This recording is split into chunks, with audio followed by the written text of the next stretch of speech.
like to welcome our special guest, Dr. Jennifer Murphy, prefers to go by Jen.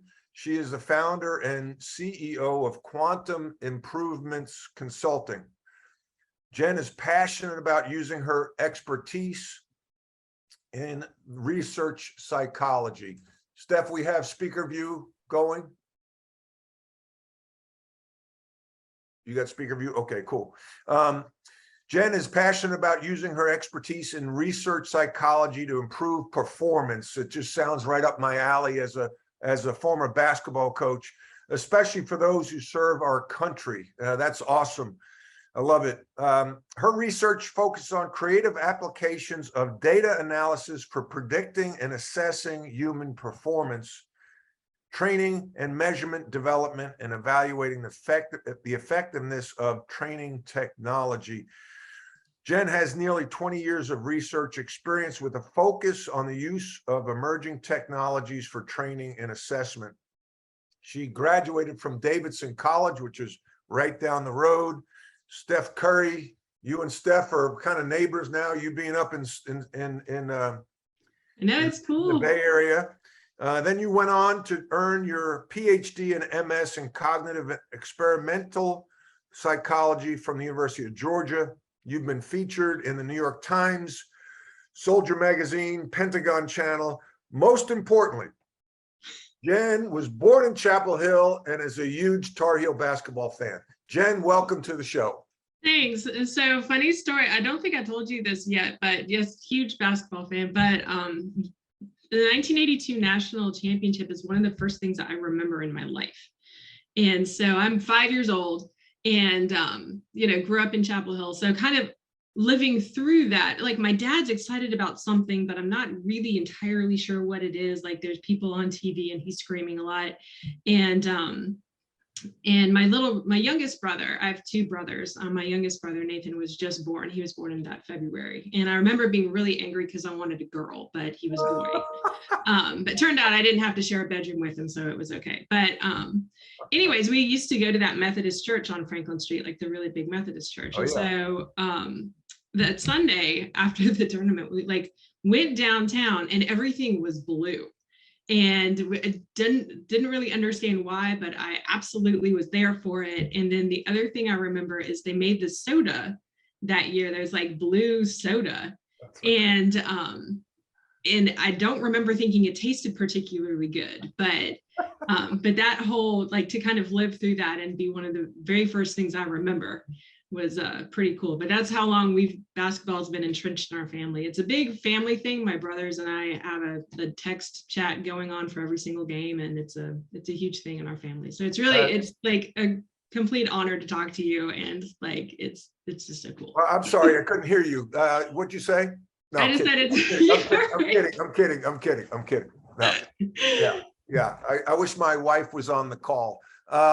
So no, thank you very much. That's awesome. The impact of sports and really what you do. I just think about how do you apply it to performance on the basketball court and then performance in the office. How can we make our employees better through virtual reality, augmented reality, and learn some lessons from you. So I'd like to ask some questions, and then, people can raise their hands at any time. We love it being interactive and, with a comment or a question. Some I will have to rope in. Chuck from Long Island, no, I didn't mean to mention your name, but that just slipped out. Anyway, you are a senior research psychologist for the U.S. Army Research Institute, and you developed video game-based training. What was that like, and how far ahead is the military in terms of technology and simulation? My son's 25, and he's playing all these games up there, and that's fascinating. But how long ago did that get started in the military? Oh, wow. How long did it get? So it's, we've all been working in this field for a very long time. So I guess the backstory. So I'm at Georgia, I'm getting my PhD in experimental psych, and there's not really that many jobs outside of academia for someone who really wants to do research, which is what I wanted to do. And most people don't think about the military this way, but the military funds a lot of research in a lot of different areas. And one of the things that they were really interested in is looking at new and emerging technology for training. So I got a job with them, moved up to DC, worked kind of like not in the Pentagon, but attached to the Pentagon for 3 years. And then they moved me to Orlando. But my job basically was when some sort of new technology would come out, the Army would be like, well, so how do we use this for training? And we need some research done on how to use this for training. So Jen, figure it out. So a lot of mobile learning when people just had started learning on their smartphones, I was involved in a lot of that research. And then video games, obviously. America's Army was the first game that the Army put forward as like a recruiting tool, but then they realized quickly that having a simulation like that on your desktop was a great way to train. And so then they started investing in video game based training. And a lot of the projects that I worked on had to do with developing cognitive skills. So not just, knowing, not just playing a game, but developing your cognitive abilities while you're playing the game. And my favorite one that I worked on was a while ago, I was doing some counter IED work, and like one of the big issues was getting people to pay attention for a long period of time. It's a really hard thing to do. People are catastrophically bad at it, and it has like a lot of implications. And so you can train that using a video game. And that was one of the games that we worked on for about 5 or 6 years. I don't think they're still using that particular game, but at least the things that we learned from that process, you can certainly apply. What years was that when that kind of got off the ground? So I would say that was like early to mid 2000s. Okay. And people have been using simulations since World War II, really. And if you think about virtual reality as it is now, what a lot of people think about with VR is, the headset that looks like either an Oculus or something like that, and the two little controllers. And a lot of people think this is new technology, but it's not. And to go back to the very first flight simulations, that's right after World War II. But really the military has been investing in this technology and trying to spin off commercial applications of it for years since then. And this is kind of the second big wave of VR. So the first big wave that they call it was in the 90s. The problem with VR back then had a lot to do with the refresh rate because displays weren't quite as good as they are now. A lot of people would get really sick. And I remember when I first started working for the Army, they were doing some VR training where they had the headset and like it was super heavy on their back and they were on these treadmills and then they had to carry their weapon too. And everybody was falling down and everybody was throwing up everywhere. And it was like, it was hilarious, but it was also really bad.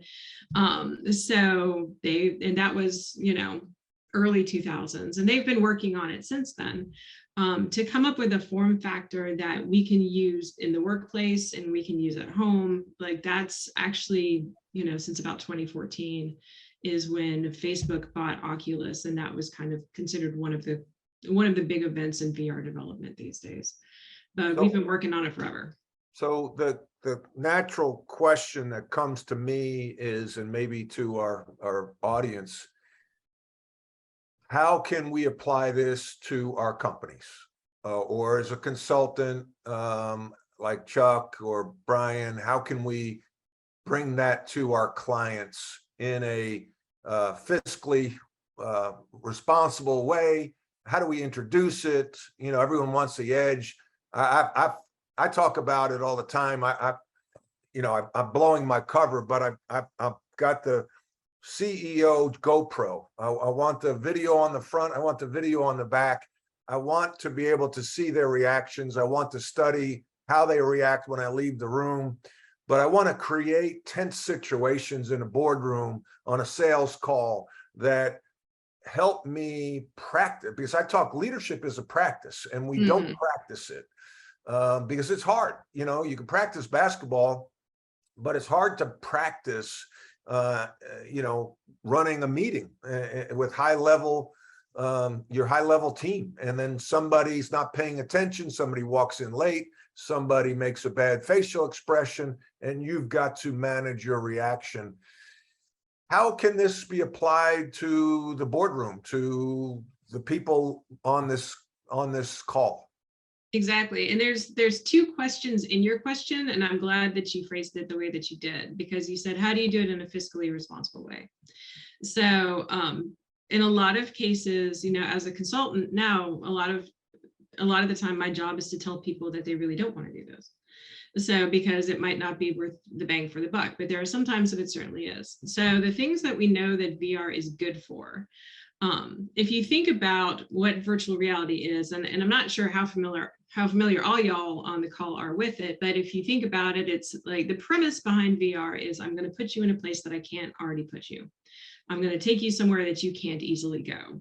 And so through the headset and through the haptics and through everything else, you're encompassed in a world that you are not physically in. And it's slightly different than augmented reality, where you have a blend of the real and the virtual world.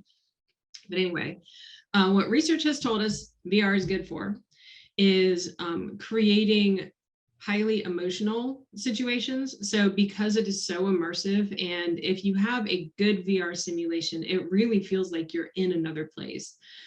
So I can collaborate with people that I'm not in the same room with.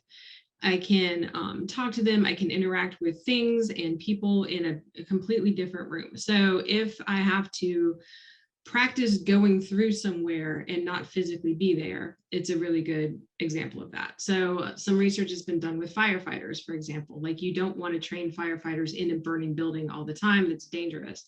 But they have walked firefighters through a building in VR repeatedly. And then when the building was actually set on fire for training purposes, they were able to put out the fire much faster because they already knew where everything was.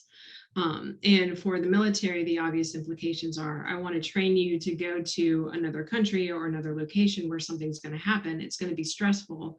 I can't put you in that situation 1,000 times in the real world, but I can put you in that situation 1,000 times in the virtual world.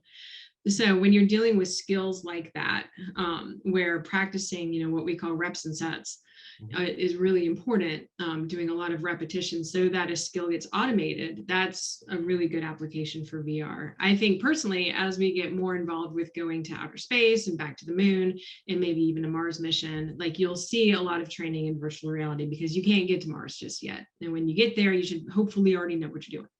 So that would be a good application of it.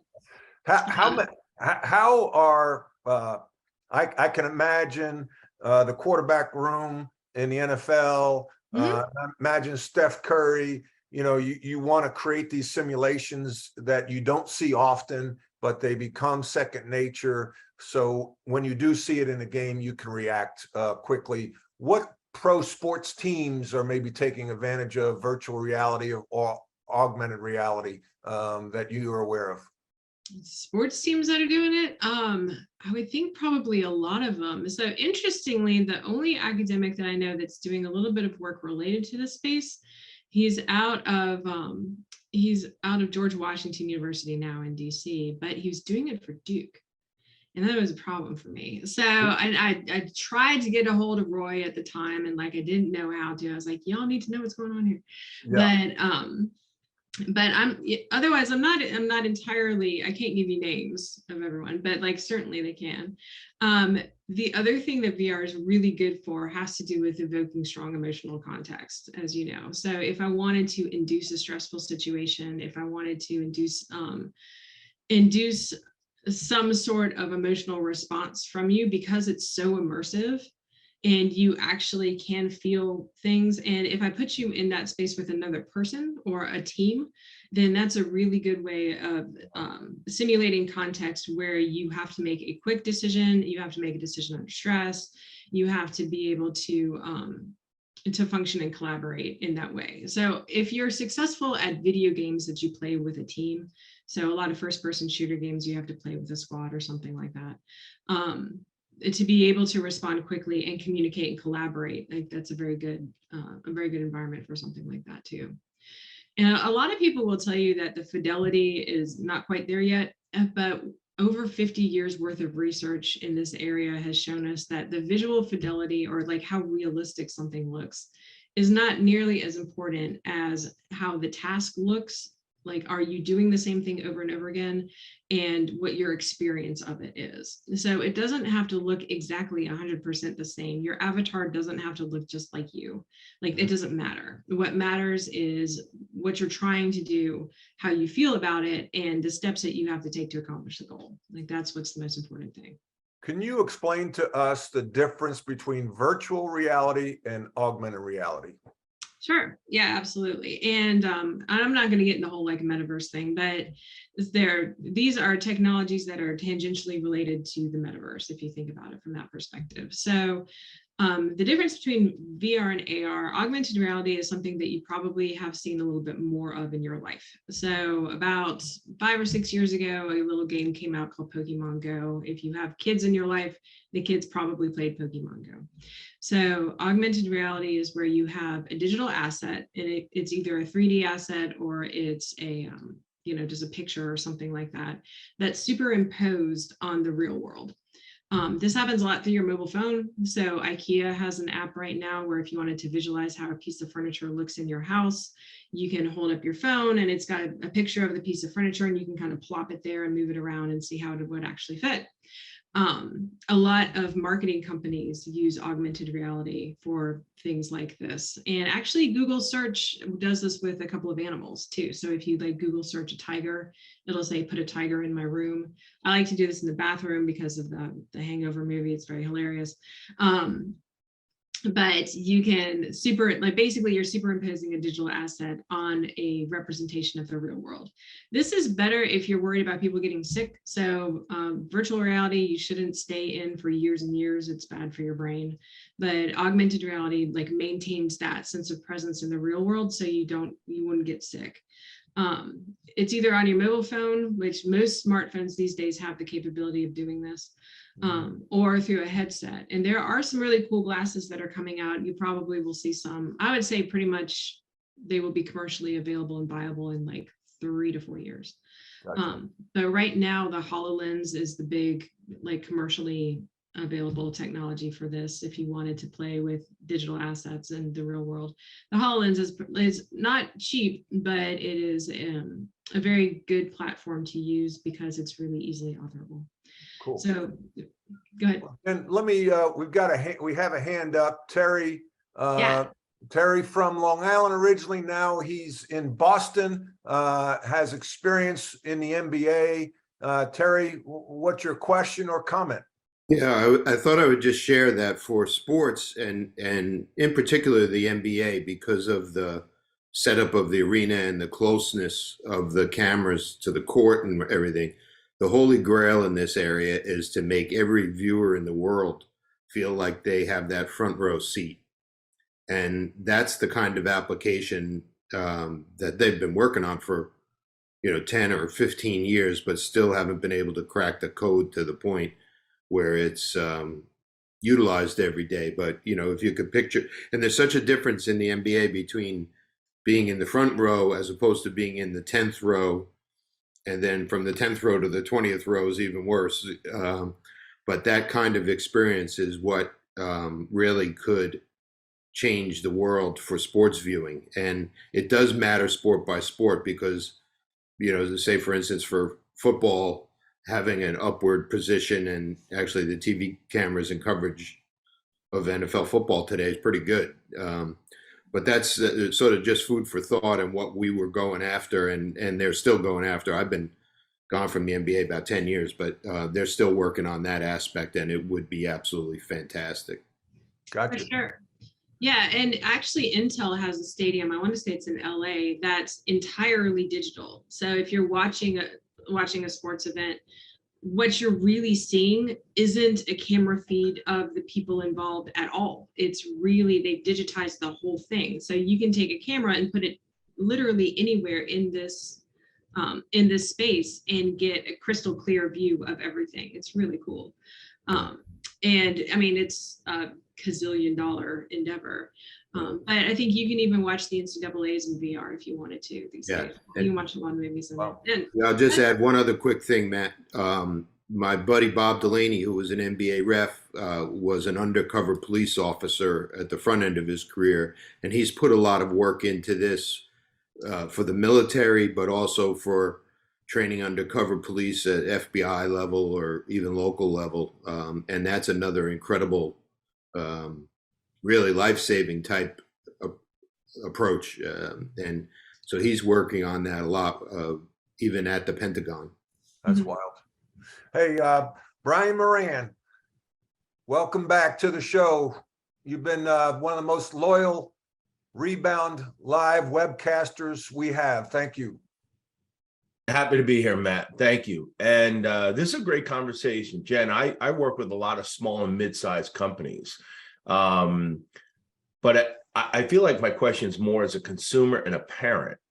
What are the downside risks of virtual reality? And you mentioned, you don't want to spend too much time in there because, it may hurt your brain. I'm a little, I guess, concerned because I think about like the cocooning factor that happened over the last couple of years, how, our country kind of insulated itself and the pandemic locked everything down. And now people are saying, yeah, you know what, I don't really need to go back into the office. And maybe something like AR or VR will allow that even more, that remote training, that remote work. What are people doing about the downside risks of VR to consumers and for businesses? right. So the downsides, when I say it hurts your brain, like more specifically, I mean it hurts your eyes. So the reason, people do get sick in virtual reality, especially if you move around a lot. So there's a first-person shooter game involving dinosaurs that I play a lot that makes me like extremely sick. And it has to do with the disparity between what your eyes are seeing and what your body is feeling. Basically, that's why you get sick. The other thing has to do with people getting headaches. And the reason you get a headache is because the interocular distance is really important. The way that your brain processes information is you have two pictures that get fused in the back of your head. And in virtual reality, sometimes those pictures aren't at the right distance from each other, and because your eyes focus in a certain place, and so you'll get a headache. And there haven't been a lot of studies looking at the long-term effects of VR in little kids. And there just haven't been because we haven't been able to do that yet. We know for adults, the sweet spot seems to be like a half hour, and then you should probably take a break just from like a fatigue perspective, and your performance will actually decrease after a while. Because you've had this thing on your head all day. It's also like they're not as heavy as they used to be, but sometimes, anything on your head for a long time will get heavy. But so those are just like the physiological things to worry about. In terms of separating us, I think if VR is used well, it's used to simulate things that you can't do otherwise. So I don't see it replacing a Zoom meeting, just like a normal Zoom meeting, unless I'm working with somebody to build something or to see something or to manipulate something in space. Like this wouldn't necessarily happen in VR because you probably would rather see a video feed of me than an avatar of me in a virtual space, right? Like it probably would work better. But I don't think from an isolation perspective, what you're trying to get at is, are we going to live in technology now and not live in person? And I don't think that we will. I think if you look at it from the other side, it's enabled a lot of communication between a lot of people who haven't otherwise. And working remotely broadly has enabled people who might be too shy to speak up in a meeting in person or too intimidated to have a voice. A lot of interpersonal issues I know have been not really a factor because we've all been working remotely. I was working on a survey on women's experiences in the military for work a few months ago, and it turns out that a lot of sexual harassment and things like that have just stopped because of remote work. And it's terrible to say, you don't put them in the same room, nothing bad's going to happen. But there are a lot of benefits to working remotely and working in the metaverse, if you will. But really, it's the right technology for the right purpose at the right time. I don't think moving everything entirely into VR is a good idea. I don't think moving everything back in person. I think there's a lot of opportunities that we would lose. But it's really trying to balance what's it for, what's it not for, and really the best way to apply it. Thank you, Jen. Brian, you have a follow-up question or comment? I do, actually. Now, from a business perspective, I can see where military and firefighting and even athletics are probably early adopters of this. But how do you see, and when do you see small businesses and entrepreneurial companies using VR and where it goes mainstream and it's affordable? So this ties in really well with your other question having to do with remote work too. So one of the challenges with remote work, so we have an office, like my company has an office, we're always going to have an office. And part of it is because we work for the government and I need a place to put my government secrets. But the other reason why is it's really hard to develop soft skills such as leadership and management, all those skills. It's really hard to do that remotely. Like if I don't get an opportunity to observe you interacting with other people, I'm not going to ever really know if you can lead them or if you can manage them. But something like VR can give you the opportunity to do that. So it'll give you the situation where I can put you in with another group of people. I can let you practice these skills that you're not going to get because you don't have this, you don't share the same physical space with other people. So it's actually really good for that. So in terms of when will a small business be able to afford it? That depends on when there's, the hardware itself is not the cost right now. It's the software and the development and the custom scenarios that would probably have to be built. But if you think about a lot of corporate training, there are off-the-shelf solutions for a lot of things. And at some point there will be off-the-shelf solutions for things like this too. But right now, the clients that we work with, because this, designing these solutions is one of the things that my business does. So what we'll do is work out with a company, here's, really what's the problem they're trying to solve. And because we look at a variety of different technologies and not just AR and VR, it might be a virtual reality problem, it might not be. But what we'll do is figure out what they're trying to achieve, put together the right technology solution, and then build out a little pilot project. So you can invest on a pretty small level with something like AR and VR and do a little pilot project, see if you're getting the return on investment that you want to see. And if you're saving time and money, then you can invest further in it and deploy it out to the rest of your company. But when you're looking at any kind of technology like this, it's my advice usually to start small and see if it's actually getting you what you need and worth the money. Because a lot of times, especially for a small business, it may or may not be worth the money. But if it's a small business where everyone's remote and we're building a thing and we need to look at the thing and it's a stressful situation, et cetera, or if there's opportunities for collaboration that we need to have and it's cheaper to do it in VR than to fly everybody from like Taiwan and India back over here, it might make sense to do it in VR. What is, you talk about, dipping your toe, basically, what is a minimum cost to, experiment and figure out if it's a pilot program? What would that cost? I know that's probably hard to answer, but, does that cost somebody $10,000, $100,000? What does that investment look like? So that it really depends. And the reason that it really depends is not so much the VR hardware and software, but the infrastructure that's required to do a lot of this stuff. So for example, we did some consulting for a very large gas company. And they're like, we want VR training for everything. And I said, okay. So went over there, hung out on the oil rig. And I was like, well, here are the 5 places that you could use it. Here, here, here, here, and here. And I said, but let's see the content that you already have. What's the learning content that you already have? It sounds like it's PowerPoint. What you got? So he tries to boot up this computer. It's running Windows 1995. He can't get a PowerPoint presentation open. I'm like, okay, this is your problem. Your problem is not how much the VR is going to cost. It's the infrastructure that you're going to have to completely replace for you to be able to run this. So like, and there's a lot of extra costs associated with implementing any new technology that people don't think about. They think an Oculus headset is $400. That's nothing. And that is true. Although they have enterprise versions of it, which is actually what you want, and those are a little bit more expensive too. You can try things out. I've seen people try this out with like what used to be Google Cardboard back when that was a thing. You can do 3D video in a VR headset. Actually, there are tools that you can do pretty cheap if you're just developing learning content that's like, here's where things are in my house.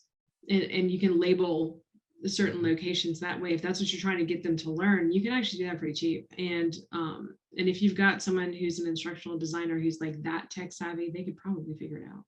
So what's really cheap? I would say probably $5,000 to $10,000 if you're doing it yourself. Gotcha. If you want to do a good job, then you went to Davidson College. I went to North Carolina public school. You went to a private school, so you know the cheap thing is all relative. And like considering how much Davidson College costs now, like there's just no way. But yeah, so I think if you want a high fidelity simulation, on the other hand, then your biggest expense is going to be the software that's associated with building out those scenarios. Gotcha. There are two industry standards for that. One's Unity, one's Unreal. Unity is free to play with, and it's basically a 3D rendering piece of software. They actually do a lot of work in Orlando for the military, but they have many offices. Unity just hired all my friends, basically. Mm-hmm. But it's free to mess around with. If you are actually going to use it in a corporate setting, then you have to buy it, and the license is about $20,000, $30,000 a seat. But you can fiddle around with it for free. And they actually are very supportive in terms of getting people to learn how to use their software. But it will take you time to learn how to render objects, even with all of the free assets that are out there in the world. Mm-hmm. It's unless you are planning on doing a lot of this, it's going to be cheaper for you to get somebody to do it. Yep. And depending on what it is that they're trying to model, I have a friend who does a lot of VR training for the airlines, the major airlines, and for him to do the inside of an airplane, we're talking like $50,000. Yeah. So Wow. just to do the modeling and not to do the instructional part. Yeah. So, it really depends on the level of fidelity and what you're trying to train. But it could be up to a couple $100,000 if you want to go nuts with that. A couple of things I'd like to drill down on is you touched on early about retaining cognitive skills and retaining attention. I think we all struggle with that. Fundamentally, what can someone take away from this call that you can help them with getting their people or children or themselves to retain their attention better? To pay attention. So we are all terrible at this these days. There are so many reasons that you can't pay attention. Like I have a hard time with it, and I know what I'm supposed to do, right? So much of your cognitive performance depends on what you put into your body and what you do with it. So make sure you get enough sleep, make sure you eat a lot of kale, make sure you take care of yourself. So that's number one, get some exercise. But if you're doing all the things that you're supposed to do to take care of yourself, then having, like for me, I have a to-do list organizer, like a daily planner. So that's critical for me to pay attention. But also minimize your phone use. And this is where we all fall apart at this, because our phones, for so many of us, have been our lifelines through the pandemic. We've all been separated from each other, but you've got this little thing like mine right here that if I didn't have that, I would have lost my mind, because I live by myself. We all needed that. And that's where you get your daily dose of dopamine. And it's just like anything else that feels good. Social interaction is the thing that makes people feel good across the board. And that's where you get it, is your phone. And so figure out a way to get away from your phone. But otherwise, it's really just a matter of practice. And you can actually train yourself to pay attention for a very long time. I had a professor in graduate school that did this. And you set yourself up and you say, if you've heard about it, the term for this is the Pomodoro Technique. And Pomodoro is Italian for tomato, and I have no idea why, like that's what they're calling it, but you can Google this and they have timers. But the idea is you put yourself on a schedule. So you need to clear everything and say, I will take this 20 or 15 or however many minutes, start small because none of us can pay attention. I will take this block of time, and my goal for this block of time is to accomplish this task. And you have to make sure it's a task that will that will fit, right? If it's a 10-hour task and you're trying to fit in half hours, that will work. But then you say, I will focus my attention for this amount of time. By the time that is over, this will be accomplished. And then I will take a 5-minute break. And you have to take the break. You have to get up and walk around and do something else and let your brain rest and reset. And we've known this since, World War II is when we started studying vigilance and attention.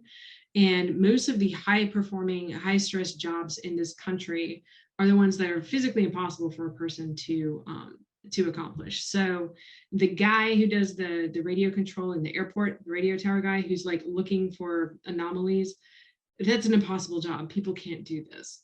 I got tied into it because we had soldiers who were looking for roadside bombs on 12-hour tours, and you can't do that.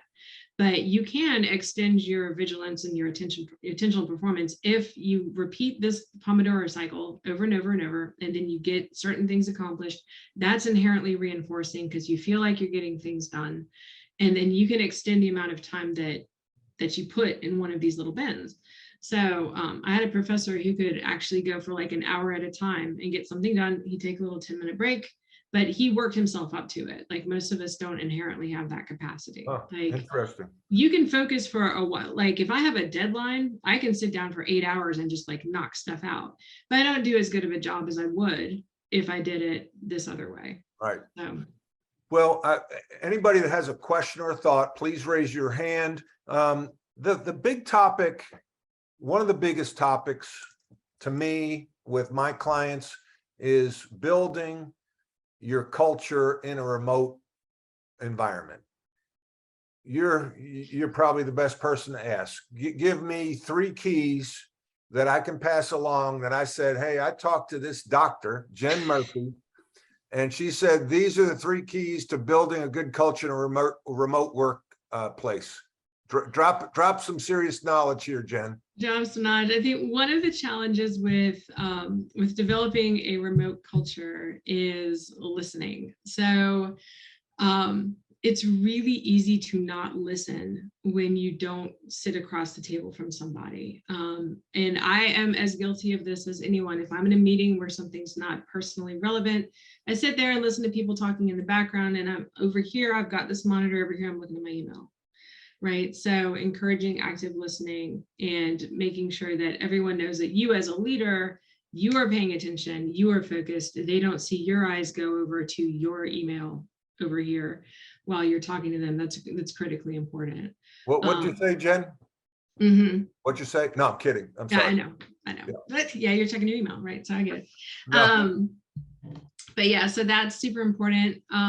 Giving people opportunities to interact across different teams. So one of the challenges with remote work right now is that you don't have the opportunity to bump into other people except for your project team.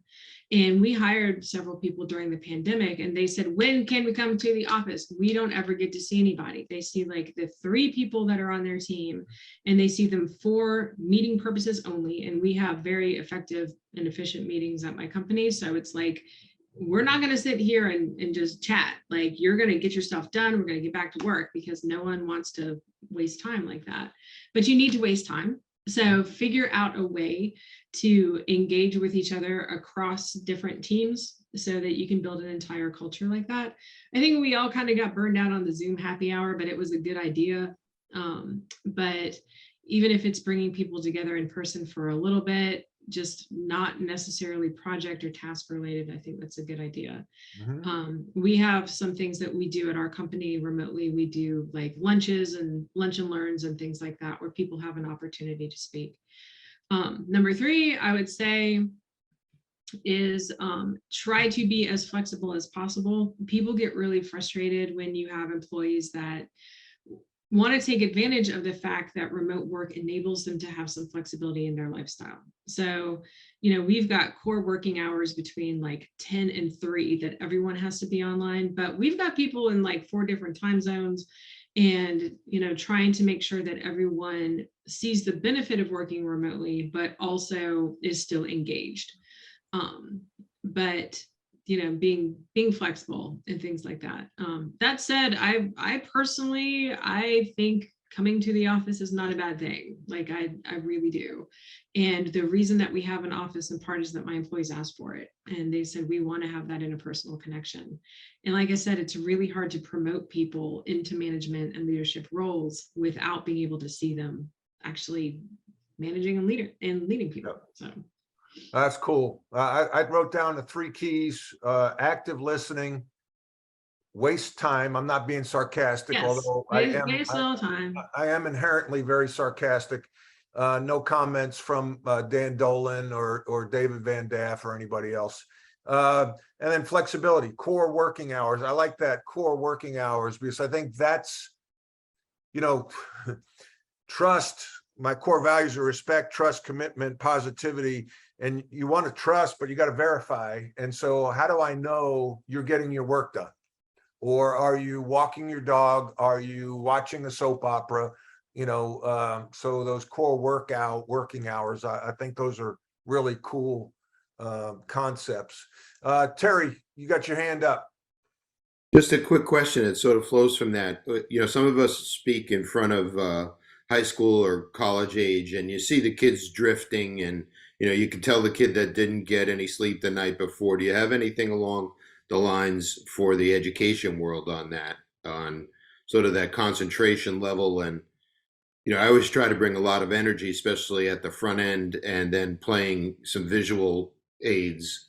But aside from that, is there any academia approach? That's so hard. So it's so hard because everyone has just lived through 2 years of extreme stress, and I think patience is really important with everyone right now. A lot of people are not performing at their best these days because, whether or not you want to admit it, everything that's happening in the world around you is just really stressful. And if you're a kid, like I know kids who didn't get to go to their senior prom. I know kids who are missing their junior and senior years of high school. And when I was in high school, that was everything. Like I would have been devastated. And, to not have that interaction with your friends at the time is really hard. And then their parents are going through whatever it is that their parents are going through, and like all of that at home. And you don't know if they're sleeping, like you don't know what's going on. So it's, what I would do in your case is just, keep in mind, it's not you. Like it's not that they don't necessarily want to pay attention to you, but there's so much going on in the world. And I can't imagine being a kid these days. I think it would just be so incredibly challenging.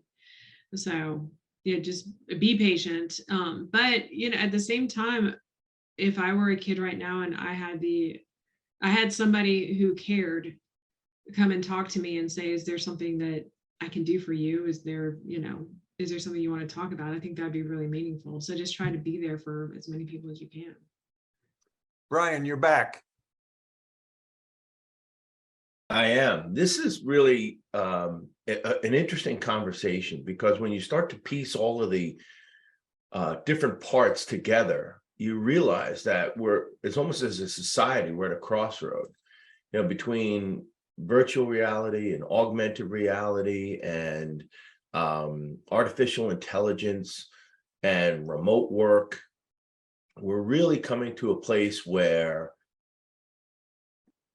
there's an opportunity where, we have this increased awareness of who we are and our lives in the universe versus isolation.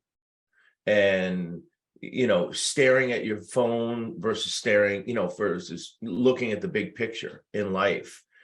How much of that are leaders and people who are in positions of power, how much of that are they taking into consideration? Because it almost feels like we're rewiring people's brains. And we're going down this path, whether we like it or not, where we're going to have to make a decision. Like, I look at my kids are all in their 20s now. I'm constantly talking to them about the importance of putting your phone down. And like, when we go on a walk, there's no phones. We're looking at houses, we're looking at neighbors, we're looking at things that you don't see when you're driving by in a car. But I remember my son once saying that he walked across his campus and everybody was either staring at their phone, or if they weren't, they were looking down. And he's a social kid. And he said, there wasn't one kid who looked up to say hi. And I think about when I went to college, I'm not as old as Matt, but I mean, I knew that was coming. yeah, I knew that was coming. Hey, Gary, listen. every time there's a shot across the bow from that guy. You know what? I can't claim to have gone to school with Albert Einstein. Okay, Matt can, but He copied off me in physics tests. Yeah. But you think about how life was just simpler before the internet, before we started down this path. So there's a lot of positives, but there's a lot of potential for things to go sideways quickly. And so what is the role of the people behind this technology and the government and businesses to where we address the crossroads? I guess that's my question. That it's more about awareness and isolation. So how cynical do you want me to be, right? Yeah. So we get pretty cynical on this show, Jen. Yeah. So you're not wrong. We are at a very interesting point in human history where we've got the convergence of a lot of technologies, including the internet and even Web3, as that's becoming a thing, and AI. The speed with which technology in all of those spaces is increasing is fascinating, is a huge opportunity. It is also a huge risk, and a lot of that is that we don't know how to manage it. Like as normal people in the world, no one ever taught you how to work with your phone. No one ever taught you how to work with technology, and how to manage yourself and your sanity when Facebook is a thing on everybody's phone all the time. Like I have been in situations where people were sitting at the dinner table, like a family dinner table, and they're on their phones. And you're like, have we come to this where we can't even have dinner? But we don't, like, there's not a lot of guidance that kids get. There's not a lot of guidance that adults get in terms of how to manage their digital life. And the people who are in charge of this, to your point, the people who are in charge of this are the people who are trying to make money off of it.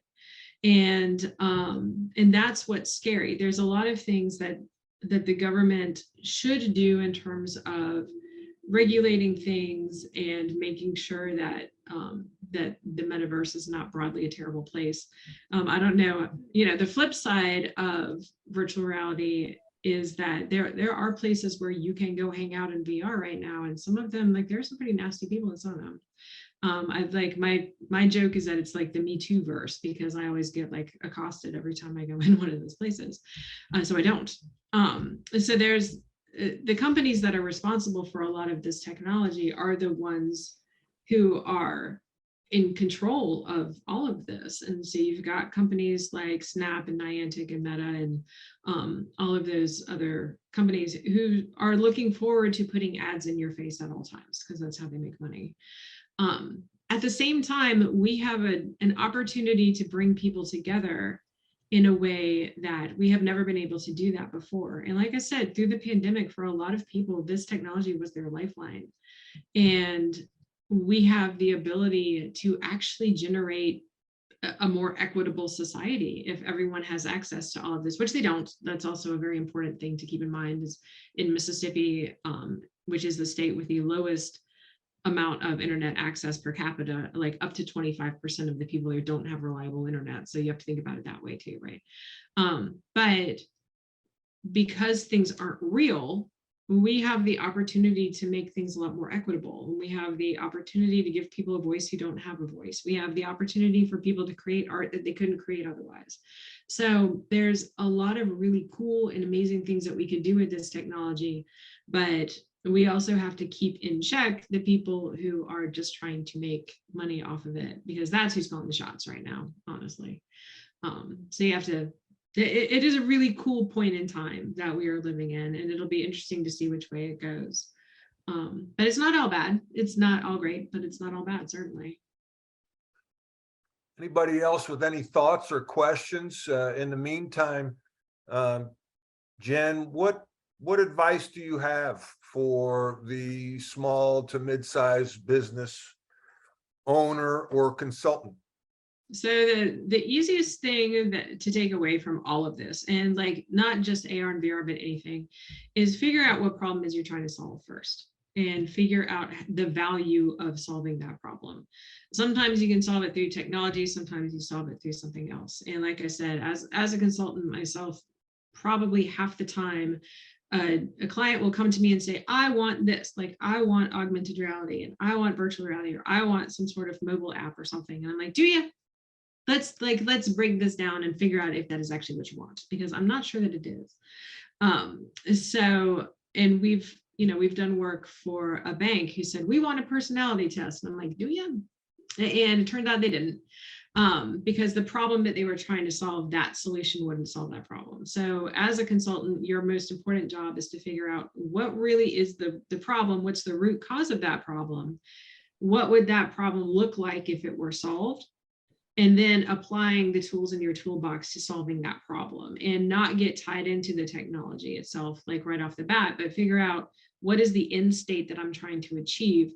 And the most important thing, that nobody ever does this, but the most important thing to do is figure out how to measure that, right? So like, what does that look like and how would you measure it? And you have to measure things where they are now and say, in the future, this is what that will look like. And this is the delta that I'm looking for. I want a 25% change in this. I want 5 of these. I want, 27% of this. So figure out how to measure the outcome that you're trying to get at. And if you start from that framework, the cool thing about everything in technology is you can measure things that you could never measure before. I can measure your eye movements. I can measure the way that your hands move. I can measure pretty much anything about you that I want to in VR, which is amazing. I can do all sorts of diagnostic things. But is that important? So figure out what your business outcomes are, what you're trying to achieve, and then look in your toolbox and say, okay, what can I do to get you from here to here? Mm-hmm. So I would say that's your job. Yeah, no, it's a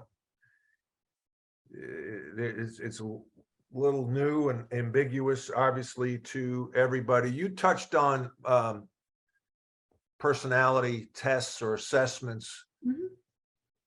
With your background, I don't know anybody better to ask. A lot of my clients, we talk about Myers-Briggs, DISC, Culture Index. Is there one that you use or recommend, or what are your thoughts overall on assessments? So, right. So it depends on what you're trying to do. So there's an entire field of personality psychology. I'm not a personality psychologist, but there's a whole field about it. And the purpose of that field is to understand human behavior as a result of different parts of the way that your behavior works. So there's a lot of science that goes into developing measures of this. And the big 5 is probably the most widely used and validated. And if you think about things like conscientiousness and agreeableness and openness to experience, those are the things that it measures. Introversion, extroversion is also on there. Now, the benefit of using a measure like that is that it has been validated extensively through a lot of research, and you know that it measures what it's supposed to measure. And also the way that it is reported, a lot of these scores are normed. So what an extrovert looks like in an 18-year-old kid is very different than an extrovert in a 75-year-old person from another country, right? So the ones that are commercially available, the ones that you buy, so the Myers-Briggs, DISC, et cetera, those are not subject to those same rigorous processes. So they're like not scientific.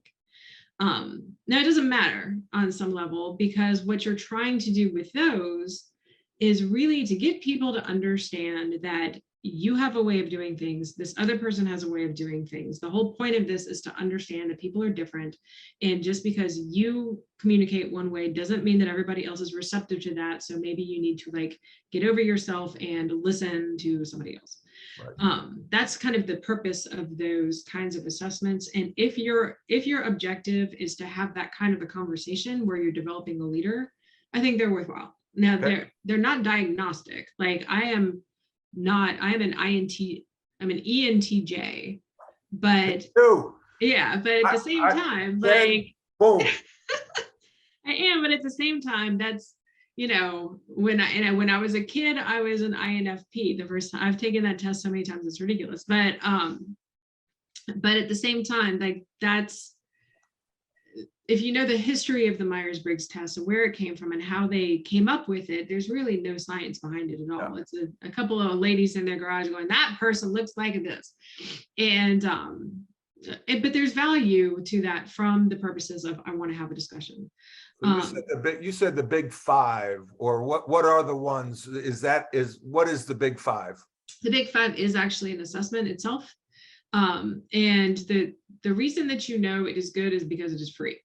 Now, the challenge with that is that it's diagnostic, but I can tell you like my score on the conscientiousness aspect of it, which is not as high as you would think.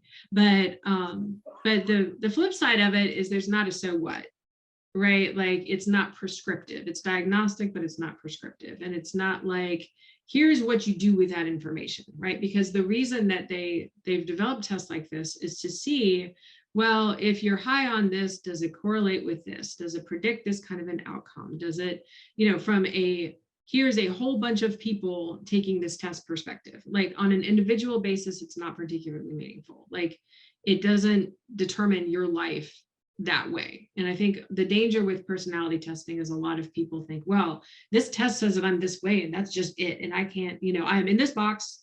I cannot get out of this box. And this is just who I am and there's nothing I can do about it. And like, that's not true. That's absolutely not true. We have 3 minutes left and you just touched on something that I talk about all the time. Leadership, when I was 40 and I lost my job and I was down and I'm thinking that maybe I'm not a good leader. But then I remember reading and learning that leadership is a learned behavior. Can you improve as a leader? Oh, yeah, absolutely. Yeah, it's not innate in anybody. There's very little, like you inherit certain aspects of your personality from your parents, like you do, but it's to a little extent. You can practice pretty much anything like that and be good at it. Some people don't want to. Like there are some things that I'm terrible at because I don't like them. I'm not going to practice them. There are some things that I'm physically incapable of doing, like playing basketball, for example. I tried super hard. I'm 5'4". I went to Kay Yao's camp, like a tremendous coach. She fixed my jump shot, but like I got cut from the team. They're like, girl, you are too short. You cannot run to save your life. And, but I tried, but I couldn't. Right. But yes, people can absolutely develop leadership. And part of it is that you have to care, about other people. And that's the thing that I can't get you to do.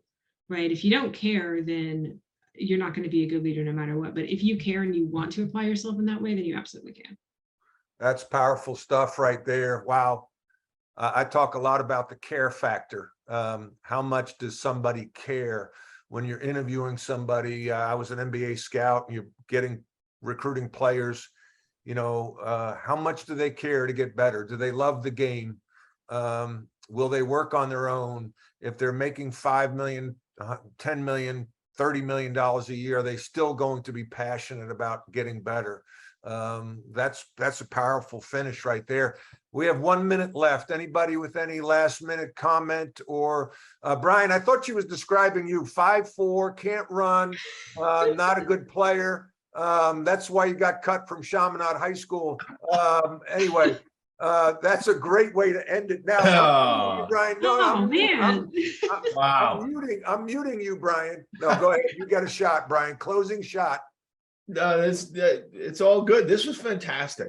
Jen, I really appreciate you taking the time because you kind of opened my eyes a little bit more to how everything is working together now, and that this really is, I feel like, how it's almost like the perfect storm between technology, the pandemic, the Great Resignation, and the upside and the downside to all of it. You know, when you look at your smartphone, it's one of the greatest tools ever, but it can also be, it's a blessing and a curse. Right. And I think as parents, as leaders, as people in positions of responsibility, we owe it to ourselves and the people that we lead to make sure they're aware of that, you know, you take time out to see the big picture, to be aware of your present surroundings, and to just take a break from technology. Yeah, and model the behavior that you want to see. Like, Yeah. that's really important. Great point. So, and I put my email address in the chat here. Feel free to reach out through email. I'm also on LinkedIn. You should be able to find me. I'll check that. If you have any questions about anything ever, please feel free to hit me up. Like, I'm totally happy to continue the conversation. This was a great opportunity, and it's a thrill to talk to you all this morning. Thank you so much, Jen. It was really cool. Next Rebound Live webcast, September 13th, Helen Little, a classmate of mine from UNC, is a 30-year veteran radio host, New York's 106.7 Light FM. Working girl Helen Little will be our guest next month on September 13th at 8 a.m. Eastern Time.